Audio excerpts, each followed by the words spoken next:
Moshe, whose yahrzeit it is today. And we pick up with the very top of Chaf Bet Amud Aleph, with the Mishnah. So let's get started. So we're still dealing with the what? So Sukkah HaMiduvleles, top of Chaf Bet Amud Aleph.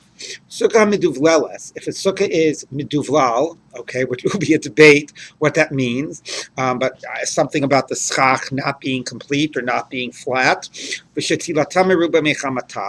And if, we'll see how to read that as an and or as an or,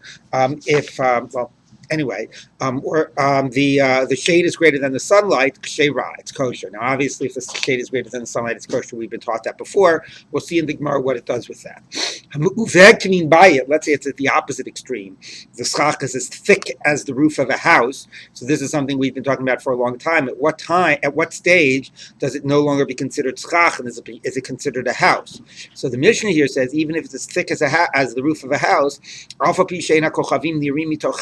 even if you can't see the stars, so it's quite fascinating. Already in the Mishnah, it assumed that there was this understanding that you had to be able to see the stars.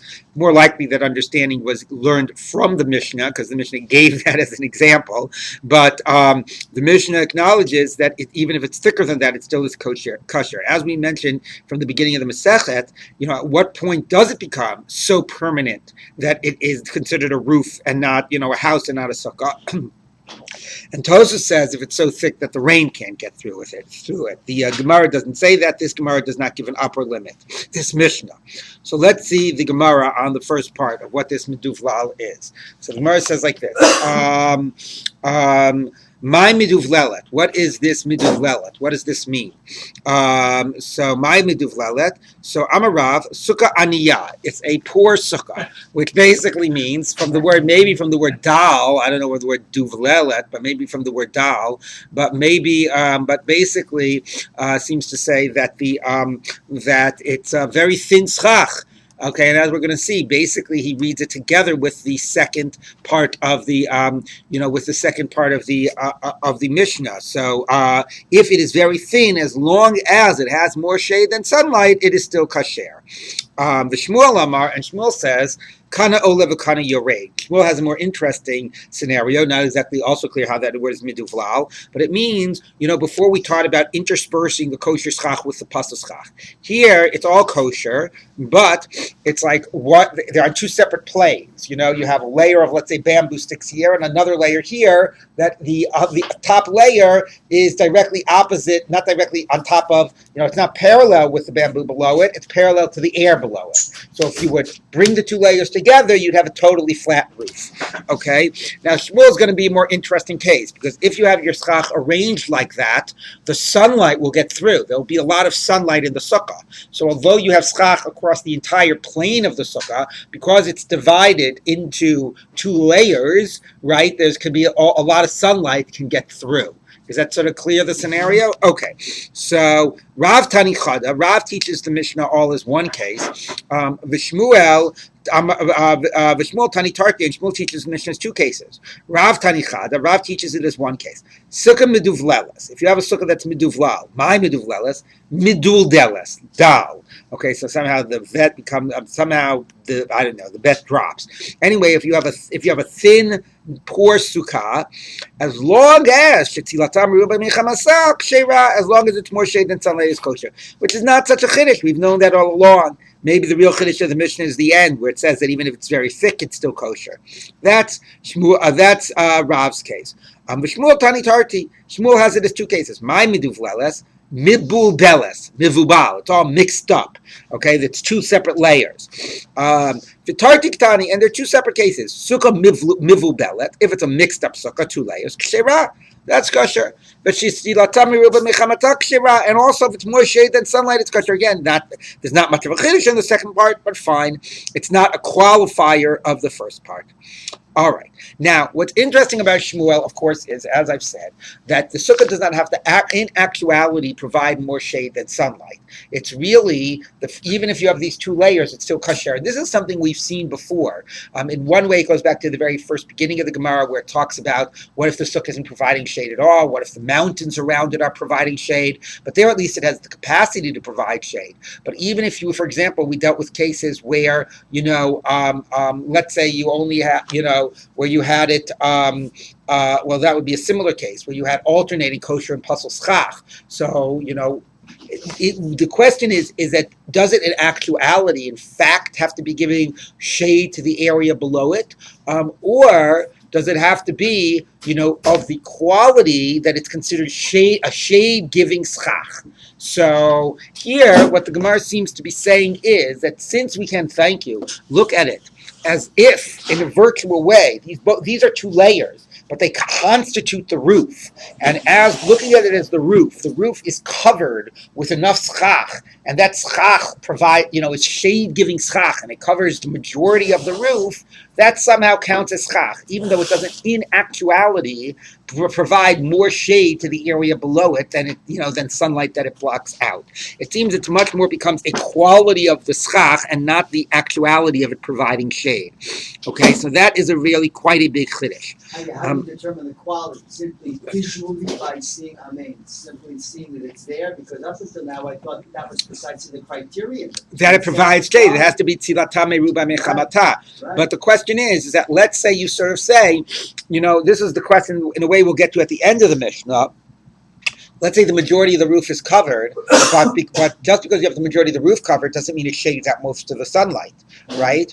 So, just how it looks visually. Right. So that's the question. The question is that maybe it's sort of saying that is it possible that, maybe the question is that I'm trying to think of another way of describing this other than the quality of the schach, but it means that, another way of saying it would just be if you use our what I call like our magic principles, you use our virtual ideas. You sort of say that since we can look at it virtually as if it's all combined, and in that virtual reality, it would provide shade, so that qualifies it as kosher schach, even though in the sort of real world reality, it is not giving off sufficient shade. Again, it's somewhat like the Gemara we had at the very beginning, although there it wasn't given the opportunity to have shade. The sukkah was so high that,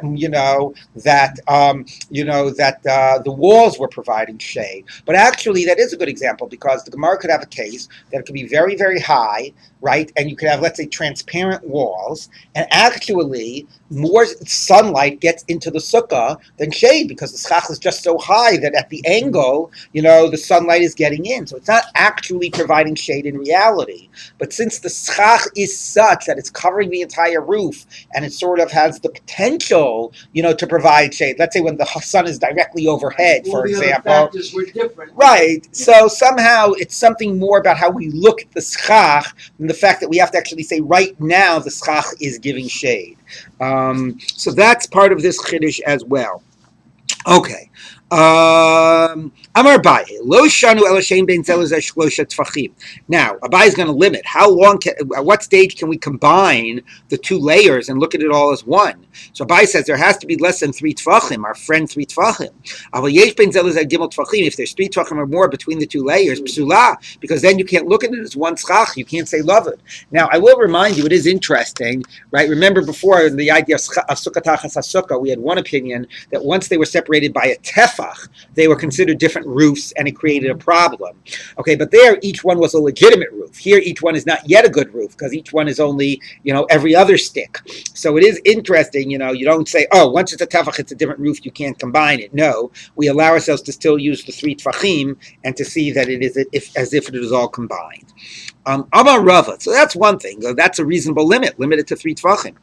Amar Rava, says Rava, Afilu yesh bein zeh shlosha tefachim. Now Rav is going to be making it the opposite way. Even if there is 3 tefachim between them, nami lo amrin. When do we also say that it's meaning lo amrin that it's a problem? When do we say Abaye's point that you can't combine them when there's 3 tefachim? Elo she'ein begago tefach. If in the upper layer, as we'll see, he means there is not the sticks on the upper layer are not a tefach wide each. Aval yesh begago tefach. If each stick on the upper layer is a tefach wide. Kshera, that's kosher. Why? To Amrinan, we say, and here's another magic principle, Chavot Rami, throw it down. Okay, so Rashi says Chavot Rami is sort of like good achis mechitzta. So remember our friend, good achis mechitzta, right?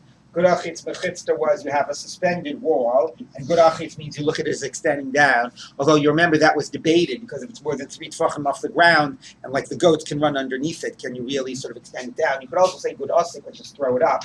But good achitz is that you extend a vertical wall down. Okay, chavot rami is you've got your beam here. Okay. And what you're doing is, right, and here are your other beams in the sukkah, like, and this is sort of on a higher level. Actually, that's a little confusing. The gudasik again can go either way, up or down. Well, asik mean go up. Asik means go up. Achit means go down. Right. Okay, so good achit goes down. Okay, so here you've got your beams at a higher level, right? So, so this is one level, and that's at a higher plane. I'm not sure I'm drawing this well. I'm telling you, they didn't teach you this in yeshiva, how to do good drawing. You need an art instructor in your yeshiva. Right, exactly. Anyway, these are at a higher plane. So the good achis is basically saying, you basically look at just throw the beam down. So instead of, Rashi says it's somewhat similar to the idea of what do you call it, of good achis, but instead of taking the wall, this is a really bad picture. Anyway, it's like Pete Tikra. It's more like Pete Tikra, and it is interesting. Yeah, okay, that's good. Right, it's more like Pete Tikra. I mean, if you basically just look at this, right? It is more like P Tikra, and it is interesting that Rashi doesn't more compare it to that because, right? Well, P Tikra is also about a wall. P Tikra takes the edge here, right, and looks at that as just the edge is going down, and all you have is the vertical plane. Here, what you actually have to do, and the same is good with good achis. You take a vertical plane and you extend the vertical plane. Here, it's not enough to extend the vertical plane. You have to take this whole thing and lower the whole thing.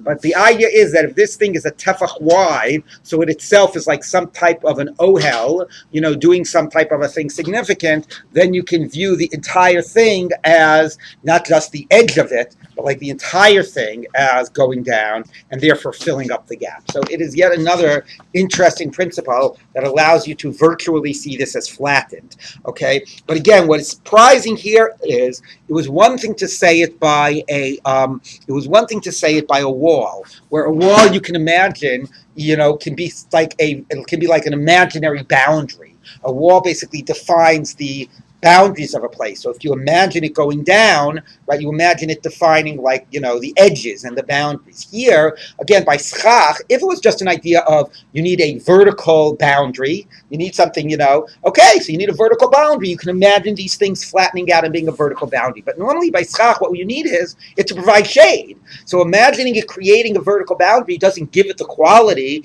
or the horizontal boundary, I should say, doesn't give it the quality of providing shade. That, again, is showing you that it doesn't in actuality have to provide shade. It has to be somehow things that virtually, if we look at it as a roof and we imagine it was all a flat roof and, would it be able to give shade under the right circumstances? And the answer would be yes. But in practice, it doesn't have to. But somehow this is a similar idea of seeing things as level and combining them. So first we said 3 tefachim. Now we're saying even higher than 3 tefachim. If it's a tefach wide, you can lower it down. Yes. You have lavud on the vertical plane as well as yes, horizontal. So that's exactly what we're saying here. That was a bias statement. That within 3 tefachim. The more common example of lavud on a vertical plane would be that the wall of your sukkah doesn't reach the schach. Now, actually, that's not a good example because then you would say good asik. Right. And here, I guess it would be a horizontal plane when your schach was 3 tefachim removed. So you would say, when you would say it when the wall of your sukkah doesn't reach the floor, then it's within 3 tefachim. It's like it's combined. So you do say it in a vertical plane, but again, this is not just creating a vertical boundary. This is lowering something vertical to create a horizontal. Because it's more than 3 Right, and the chiddush is that Abaye first says within 3, and the Rabbi says even higher than 3. If it's a tefach wide, you can imagine it as flattening out. Yes. For example, the vertical plane in my sukkah, there are these 3 straps that go Right, around. exactly. So combining it like that, yeah. It's not that different because if the function of a wall is to divide one side, keep Right. travel, but wasn't the criteria for like a goat to go underneath Yes. or something for good optics? Right. So in other words, You mean it's also not it's also not it doesn't do the function of a the wall. goat Right, but that's forward. why that's why it was debated whether you can do Gurachis going down, right? And our psak is that going down you can't. You need it to be within 3 tefachim, right? So that's exactly it. Like, at what point does it need a certain functionality that these virtual ideas aren't substituting for? Okay. This idea of it going down flat onto the surface of the schach is called chabut rami. Yeah. Throw it down. Throw it down.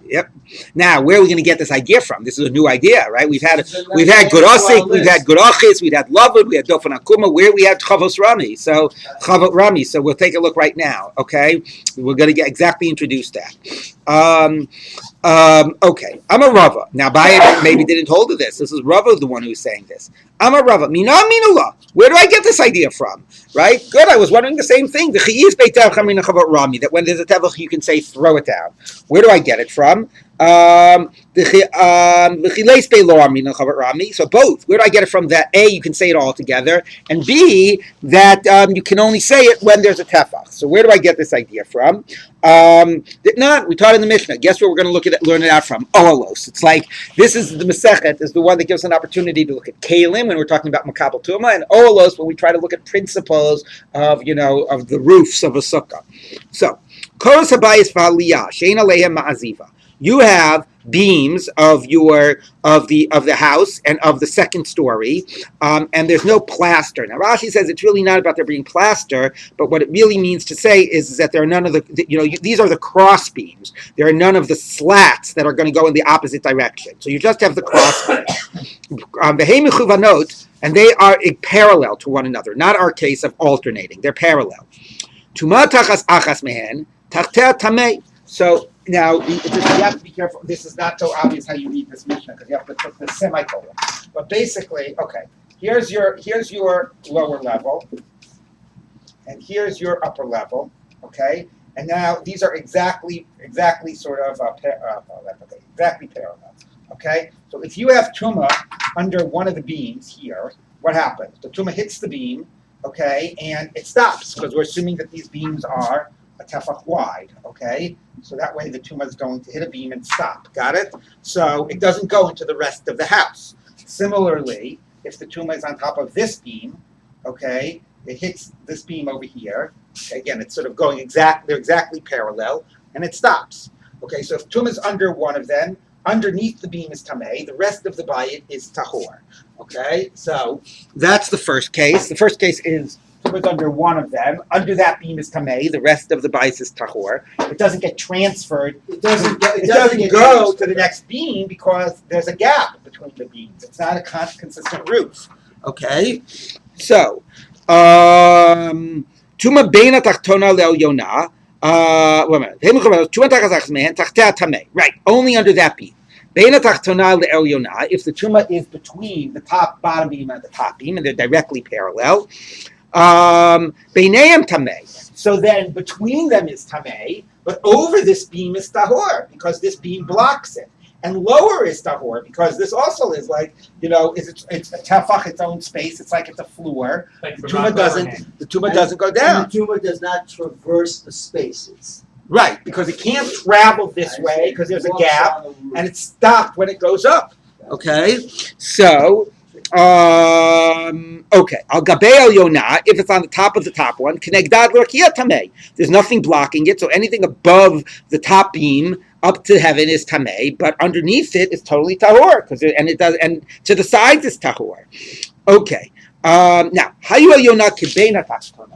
Okay, so that was not our case. That was when they were parallel. Now let's imagine, again, I'm not exactly sure how to make it obviously different, but let's imagine that they are alternating, okay?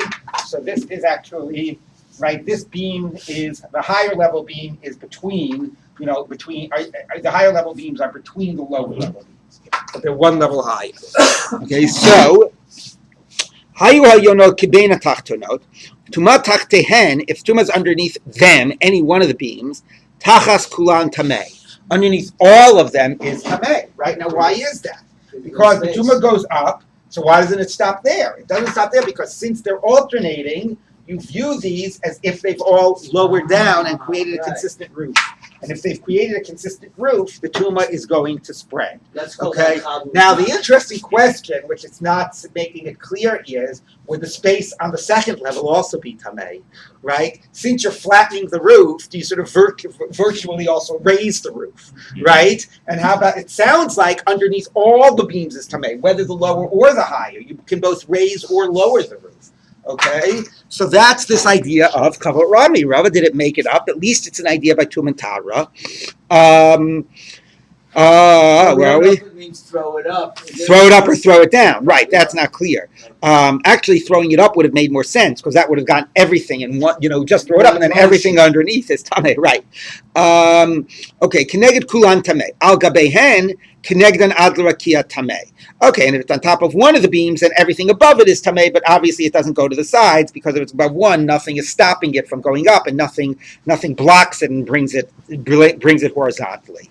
Okay, so that's the idea of kavod rami. That's principle number one. Now, where do you see this is limited to the case of a tefach? The Tani Allah, we taught on it. When does this work? When the beams are tefach wide and the space between them is a tefach wide. If the space between them is not a tefach wide, so if the tumah is underneath one of them, then underneath that beam is tamei, above it is tahor. So if these are not a tefach, now if nothing was a tefach, then if there's no roof. If nothing was a tefach, then it would all go straight up, right? Then there's no roof at all. But if the bottom one is a tefach and the top is not, so then what happens? The bottom is a roof, it spreads underneath the bottom, but if the top isn't a tefach, if the space between them isn't a tefach and the top isn't a tefach, you don't throw it down, so it doesn't get communicated to the sides. And that's what it says. Bisman she'ein beineihem potech tefach. If there's not a space of a tefach, the beam, the bottom one is a tefach. At least the space has to be at least a tefach. The space has to be at least. If this is 0.9, right, and this is 1, if it's not at least a tefach, then, but the lower beams are, then tumatachas achzman tachtea tamei, because this is a tefach, it's a roof, it stops it and it spreads it under the beam. Where tumatachas achzman beinein v'agabein tahor, but it doesn't spread this way and it doesn't spread that way, because if this is less than a tefach, you do not lower it down and flatten the roof, or you don't raise that up and flatten it. It only works about bringing the two together when each one is both a tefach and the space is a tefach. Now, of course, you could have said all these principles are just by Olos and Tumatara. Tefach is the significant size of a roof. So, maybe by Sukkah we would have said it less than a tefach, or say the opposite. Say this whole idea is only by Tumatara, and by Sukkah we don't say it at all. But Rav assumes you can directly map these issues of Tumatara to the issues of Sukkah. Yes. The fact that the two lower ones are less than a tefach apart. Doesn't right? Why don't we say like lavud? Yeah. Right. So that's a good point as well. That we don't really say lavud in the same way. I mean, not only even if they are tefach apart, right? Why don't we say lavud? Right? We don't say lavud by olos, which is actually I mean, if you remember, the Gemara actually before had that whole example about that. About the hole in the middle of the roof, and it goes through by the tumah. There was an opinion that we don't say lavud by roofs, by sukkah, and the one who said no, that's basically an olos point. Remember the case where you had a little hole and was trying to prove? So Dov makes an excellent point. I mean, clearly we're not applying straight olos ideas to sukkah. You don't say lavud here; you'd say lavud by sukkah. So it's an excellent point. So it is very strange that Rava just feels that you can go ahead and directly apply this new idea of Chalot Rami, especially, as I've said, that added to that the idea that in practice, the schach is not functionally providing sufficient shade. Look, the other conceptual piece that's being suspended here is that if OL is not biased, I understand that this concept of roofing But you have a whole concept of bayit. It's keva. It's a rock. Right. And ohel is functionally in a rock. It's in other words, it's not a house. Right, The but that could be, wording is satisfied by the walls. Meaning, how do you? I think let's take out a minute and point that out. I think what we've been seeing all along is that the Gemara does what it often does, which is it has a particular concept. It wants to fit it in to known categories. So discussions of the walls can become a discussion of mechitzot in all other areas. But a normal point of a mechitza is to demarcate a space. It's not necessarily to create a sense of a house. Maybe the walls of a house are different than a border. A border could be different than a wall of a house. But nevertheless, a lot of the analysis of that is, you use a traditional category of mechitza. Similarly, the issue of a roof. A roof of a house could have its own criteria, and in some ways it does. It has to provide shade. That's not an idea that you have by oelos. But in other ways, we could say, let's see that part of those qualities are similar to another area where we speak about roofs, oel by tuma. So in a way, like, is a sukkah a combination of traditional mechitza plus a traditional ohel plus the fact that it gives shade, or is it conceptually something that's qualitatively very different? So you make an excellent point that the Gemara is trying in order to sort of, we have these well-developed categories elsewhere, and let's sort of see it through those lenses, or see that is a part of its definition. But I do think that that's some of the interesting discussions, is to see when does it diverge, and when does it, and when is it just an application of that.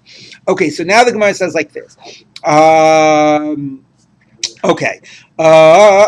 Alma, you see, ki ispa tefach hamin and chavot rami. When there's a tefach, you say throw it down. L'chileispa tefach lo min and chavot rami. And when there's not a tefach, you don't say throw it down. And the Gemara says shmat mina. Good point. Okay, so now we see where Rabbi gets it, and you see why he limits it to a tefach.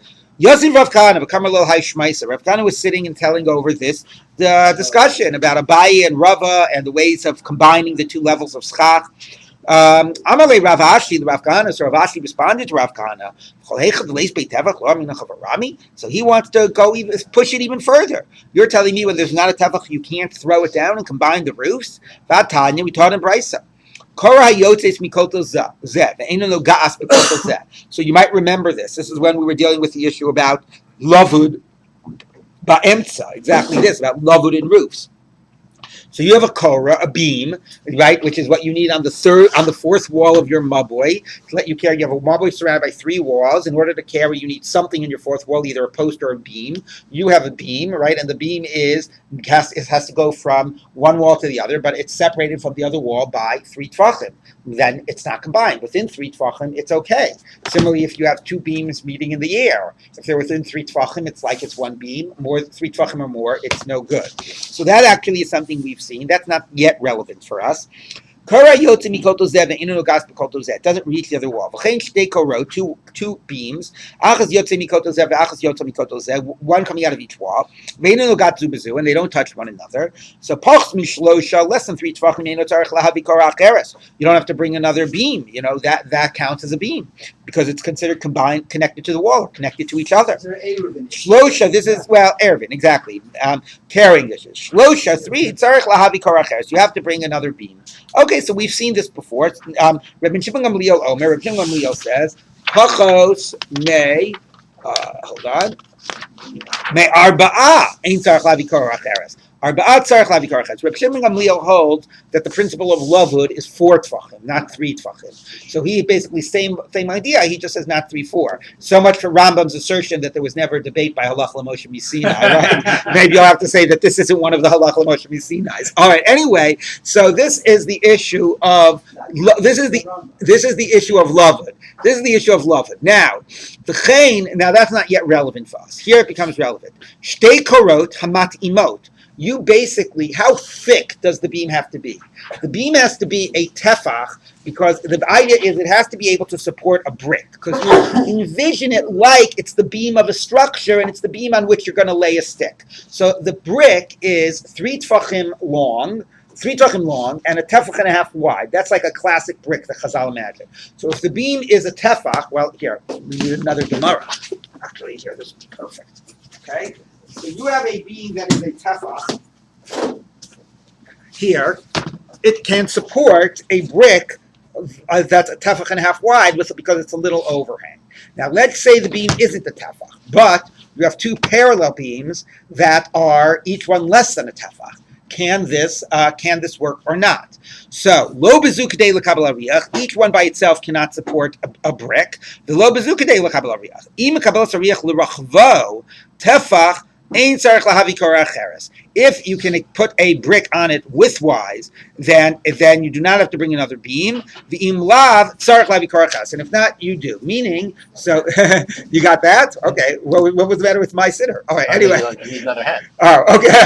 Thank you. I got it. Okay. Anyway, so if you can do it like this, thank you. It's okay. If you can do it like that, right, then you're fine. As long as the brick can be supported, even the way they are parallel, you are fine. Rabbi Yossi, Rabbi Yehuda, I'm sorry, Rabbi Liel Omer, Ima Kabel Sariach Arko, Shlosha Tfachim, Ein Tzarach Lavi Kor Acheres. V'Imlav Tzarach Lavi Kor Acheres. He lets the beams be even more separate. He says if the beams are far away and you can put a brick that way, you're also okay. All right. So even though each beam by itself can't do it, if combined they can do the job. It works as a code. All right. Let's keep on going. Hayu Achas so far not relevant to us. Now it gets relevant. Hayu achas lamala v'achas lamata. Let's say they're not just parallel, but they're parallel and at different planes. It's like this. You can't exactly lay a brick between them, right? So what are you going to do? So Rabbi Yosef, Rabbi Yehuda Omer, Ron El Yona, Kilu Hilamata, Veza Tachtona, Kilu Hilamala. There you show. You go both ways, right? You can either lower the top one or raise the bottom one. When can't you do it? You can't do it if the top one is higher than 20 amot, because the same parameters by Sukkah are parameters by the beam of a marble. It can't be higher than 20, can't be lower than 10. So as long as the beams are in the kosher zone between 10 tfachim and 20 amot, then you can bring them to the same level. But if one of the beams is in the invalid zone, offsides, it's disqualified and you can't use it. In the kosher zone. When you start, or if they when you start, no. Well, it doesn't matter. Well, no. When you start, meaning if you start, and this is at 19 amot, and this is at 11 tfachim, right? Then you can bring them together. You can bring this one up, or you bring that one down, or who knows? They meet in the middle. But if when you're starting, this is at 20 amot, this is disqualified. Okay, or if this is at 9, it's disqualified. You can't say, oh, let's lower it down out of the disqualified zone. No, it gets kicked out of the game. But if they're both within the kosher zone, then at different heights, he says you can bring them together. So you see, they're not a tefach, and they're not a tefach wide, because the whole reason you need them together is because it's not a tefach. A beam, once it's a tefach, is kosher. So they're not a tefach wide. That's exactly the problem, and you are bringing them together. Yes. I don't understand. It's Chabad Rabbi, right? Yeah. That's what he's saying. So I know it doesn't say that phrase. Ravak is the one that said that phrase, but it's the same idea that we see by Olos. You see that you're bringing things together at different vertical planes, and even though they're not a tefach, if they were tefach, you wouldn't need to do it. And they can be how far apart from each other? Well, according to this, close to like 18 amot. One could be at 19. Not vertically. In other words. Oh no, that is within either. You don't have to be able to put a brick on it, either widthwise or lengthwise. Either 3 or 4. Yeah, whatever. Well, not 3 or 4. How, within a tefach to put a brick widthwise, or within 3 tefachim to put a brick lengthwise. That was the other debate. Okay, so the Gemara says, Ha zev zev b'toch esrim, if they're both within 20, even if they're extremely distant from one another, Amrina Chavarami, you see, you would combine them, even though they're less than a tefach. Avagav delays bei tefach, even though they have to be less than a tefach, we wouldn't have a problem to begin with. Amalei, so he said back to him, Taritz ve'im ahachi. No, you can explain it and read it the following way. It seems to be a good proof, but there's a way out of it. So the top one has to be within 20, but in that case, if the top one is like at 19.9, it's not that the bottom one is way at the bottom. He says that what's combining it is lovud, is not chavot rami. When Rabbi Yossi says you can combine it, Rabbi Yossi is assuming that they're within 3 tefachim of one another vertically. So when he says the top has to be lower than 20 or the bottom one higher than 10, he doesn't mean at the same time that one is up here and one is down here. He means you're going to combine them with lovud. Okay, you need it to be within 3. Now, when they're within 3, the bottom one can't be lower than 10. Or when they're 3, the top one can't be higher than 20. But they're coming together within 3 tfachim, and the principle that's operative is lavud, not chavot rami. It had to be Okay. kosher to begin with in terms of location. You can't lower it in order to make it kosher. Exactly.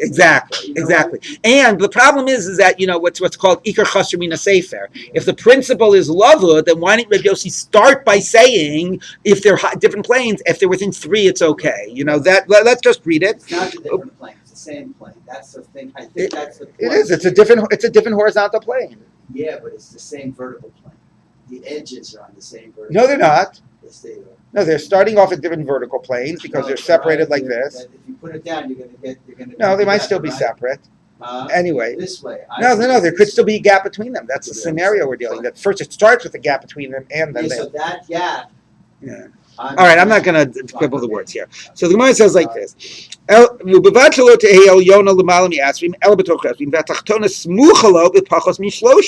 yes, but we're talking about the first principle that we're assuming is not that you throw it down and there's this idea of throwing it down. No, what allows you to combine them is that they're only less than 3 tfachim removed from one another, height-wise. The bottom one can't be lower than 10 tfachim. Fine, they both have to be in a kosher zone. But once it's in a kosher zone, what lets you combine them? That it's within 3 tfachim. So what you're combining here, the Korah, is not this chavot rami idea. Rather saying that, we got to be consistent about these principles. And in Olos, we see the principle is a tefach. So what allows you to combine these poles and to bring them to the same level is that they're within 3 tfachim. Even the leis bei tefach, lo min chavot rami. But I'm going to assert what I said before. Once it's more than 3 tfachim, then you cannot do this chavot rami unless it's a tefach wide. So now we get again. Okay, so that was a pretty, sounded like a forced read, and that it did sound like Rabbi Yossi was willing to be more imaginative. But again, the assumption here is that we're assuming the same principle across the planes. Like Korah is only rabbinic. Korah is only for the purposes of a heker. So you could just imagine that Rabbi Yossi is being very lenient. Theoretically, it's all a Korah. That doesn't mean he's going to say the same thing by an Oel and by Sukkah. And by an Oel maybe it works because there's an idea of a pure idea of just a roof, of just like a cover. Whereas by Sukkah, where it's more of an idea of a functional roof, maybe it wouldn't be enough. So there's a way to distinguish all 3 categories, right? But the Gemara somehow assumes that or at least Rav assumes that they're all the same. If you have a principle by Ohel, you can apply it by Sukkah, and you can imagine it flattening out. And if it works, and if you have a principle by the Korah of a Maboi, then in theory it should be the same principle in the other places. So the fact that it sounds like by the Korah it works less than a Tefach, we're going to have to reinterpret that to say that they're very close. They're within 3 tefachim. So this assumption that the same principle across all categories, although you could have easily have argued why each category is different.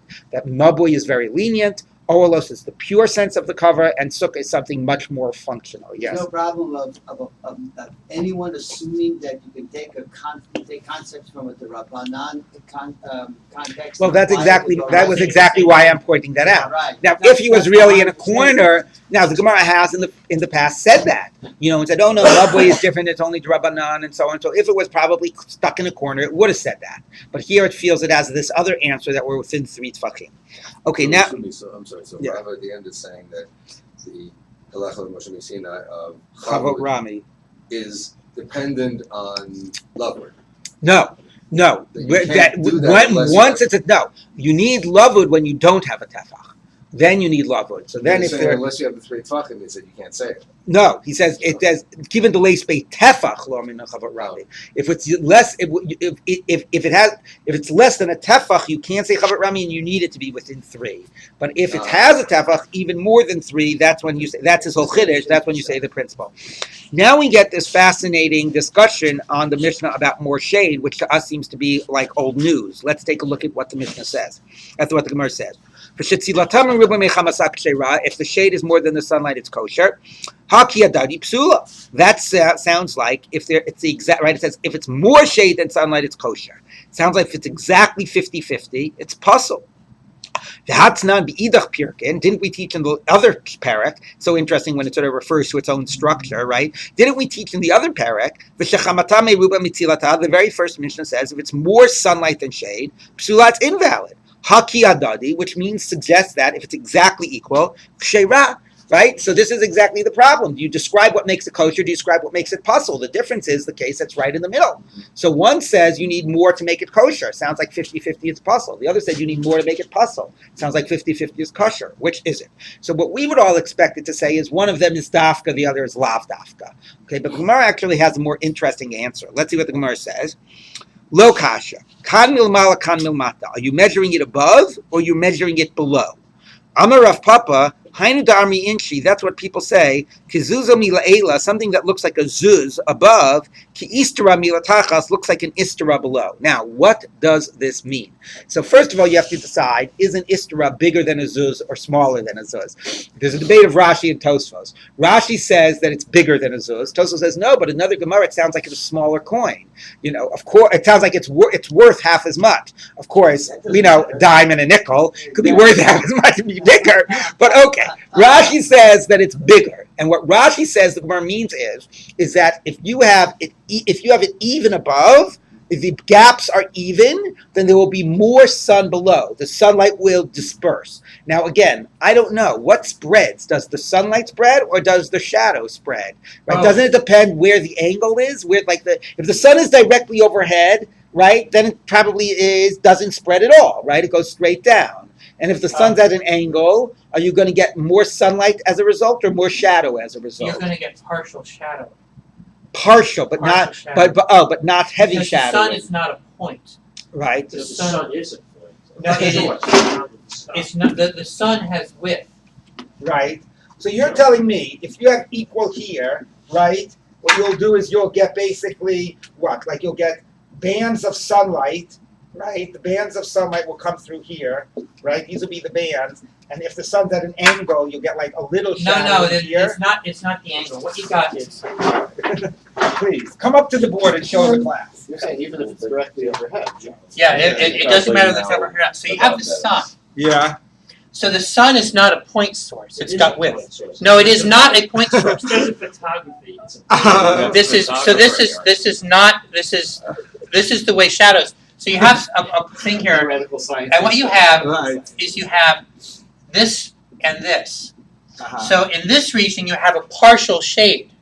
And similarly here, you've got the same thing here. Charlie, if you go outside, right, and you stand with the sun directly above, there won't be any shadow.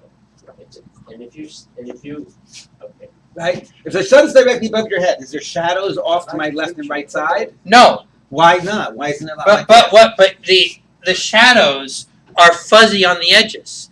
Now, how fuzzy depends on how much scattering there is, which is basically how many clouds you have. Right. Once there's a cloud, then it becomes. Then it's diffused. The point source of the sun. Right. The point source of the sun. Okay, Trevor. We got to go on. All right. But becomes the light source. But in any case, this is complete shadow. This is a fuzzy shadow, partial shadow. With a cloud. But No, even without a cloud. Okay, can we move on? You'll argue about it afterwards. All right. Thank you for the demonstration. Actual shadow will be slightly. All right. Sit down. You're disrupting the class. It's going to depend not just on what Right. you see in a certain Right. light. It's going to depend on Right. what you see across the Well, we'll talk about Is there that too. enough light Okay. to live in the Sukkah? So clearly it's Sarach and more about this physical reality, which explains, we've just done a little live demonstration maybe of the Machlokas Rashi Tosfos. But anyway, what Rashi says is, you can tell me later if this is true or not. What Rashi says is the following, is that if it is equal dispersion, alternate, let's say, or let's say, forget, even if it's crisscrossing, if there's an equal amount of air above, then Succah, it's exactly 50-50 above, then below, on the floor, there'll be more sunlight, that the sunlight will spread. That's what Rashi says, okay? As far as me, as a sort of lay person, to me it would seem it might depend on what the angle of the sun is. I don't know, you can argue it out. But Rashi says that's the idea. So when does it say that if it's even, it's kosher? If it's even on the floor. If it's even on the floor, it means that there's more shade above. But if it's even, it's puzzle, is when it's even above, because then there'll be more sunlight below.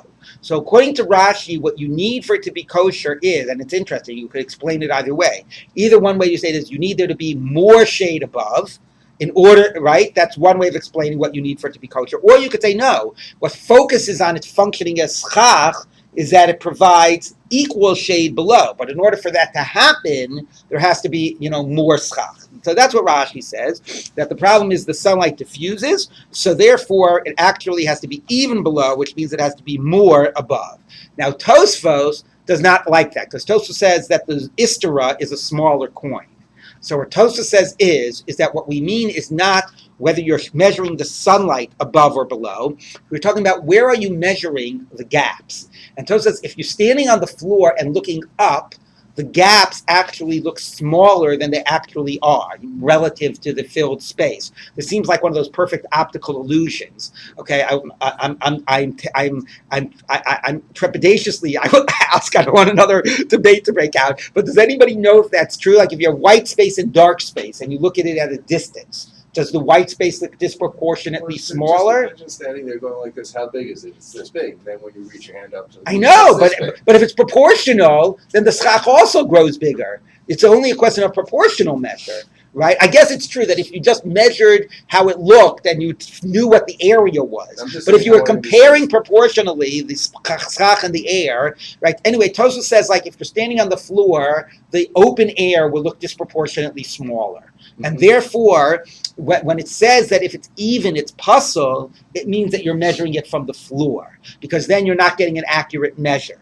But when it says it's even, it's kosher, when it implies that, it means you're measuring it from above, and then you're getting an accurate measure. So it's quite interesting. It comes out of debate of Rashi and Tosfos. According to Tosfos, you only need for it to be even above. According for Rashi, you need it to be more above so that it provides at least even shade below. So two very different reads of this Gemara. Okay, Tana Rabbanan, Muva can mean bias, because it's as thick as a house. It's kosher, even though you can't see the stars. Tana Rabbanan, Hamuva can mean bias, Alpha Bichin Kochavim Nir Mitocha Kshera.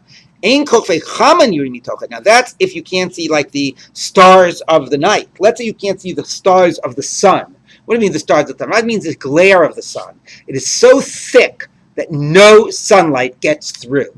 Okay? If that's so thick that no sunlight gets through, so in that case, Beit Shammai poslim and Beit Hillel machshurim. Beit Shammai says it's possible, that's like a house. But even there, Beit Hillel says it's kosher.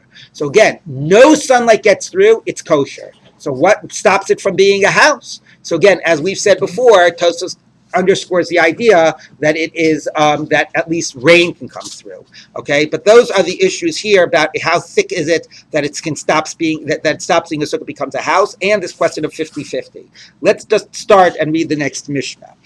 Ha'osa sukkasu b'rosh agala. If you make a sukkah on the top of a wagon, b'rosh hasfina, or on a boat, sheira, it's kosher. V'olin labiyontiv. You can go in it, because as long as the boat isn't on the sea, maybe even if it is on the sea. But anyway, point is there's no problem climbing onto a wagon or climbing onto a boat on Yontiv. Now, Barosha Ilan, let's say you make it you have a treehouse sukkah. Al Gabi Gamal, or a camel sukkah. There's actually this cute book which is a picture of Mishnayos pictures of Mishnayos book on sukkah that has pictures, and you'll have all the pictures about the sukkah and the camel. There's actually a place called not Sukkah City, right? We had the Sukkah City down in like the NYU area, but there's a Sukkah village in Israel where they have built models of all of the strange sukkahs in the Gemara. They have a sukkah higher than 20 amos. They got a sukkah on a camel. So anyway, also you could probably write a good Dr. Seuss book about this, right? About what is it, the Sam I Am, right? Green eggs and ham. Would you eat it in a camel? Would you eat it on whatever? So it's okay.